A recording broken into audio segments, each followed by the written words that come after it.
പതിനെട്ട് പുരാണങ്ങളെ അടിസ്ഥാനമാക്കിയും 18 മലകളടങ്ങിയ പൂങ്കാവനത്തിൻ്റെ കൽപ്പനയിലും ഒപ്പം അഷ്ടരാഗങ്ങളുടെയും പഞ്ചേന്ദ്രിയങ്ങളുടെയും ജ്ഞാനവിദ്യയുടെയും ത്രിഗുണങ്ങളുടെയും പ്രതീകമായും പവിത്രമായ 18 പടികളെ സങ്കല്പിച്ചിരിക്കുന്നു.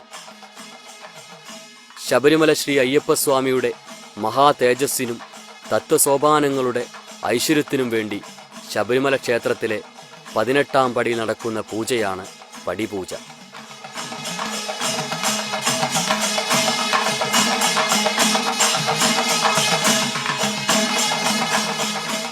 നിലവിളക്കുകൾ, വിവിധതരം പുഷ്പങ്ങൾ, കർപ്പൂരം, ചന്ദനത്തിരി, പൂമാലകൾ, കലശത്തുണികൾ, പടികളിൽ വിരിക്കാനുള്ള പട്ട് തുടങ്ങിയവയാണ് പടിപൂജയ്ക്ക് ആധാരമായുള്ള പൂജാദ്രവ്യങ്ങൾ.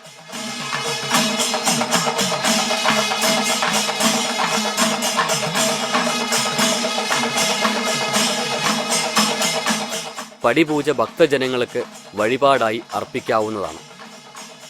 തിരക്കൊഴിഞ്ഞ വേളകളിലാണ് പടിപൂജ നടക്കുക. താന്ത്രികാചാര്യൻ്റെ കാർമ്മികത്വത്തിൽ നടക്കുന്ന പടിപൂജാ ദർശനം സ്വാമി ഭക്ത ജീവിതത്തിലെ മോക്ഷദായക നിമിഷങ്ങളായി മാറുന്നു.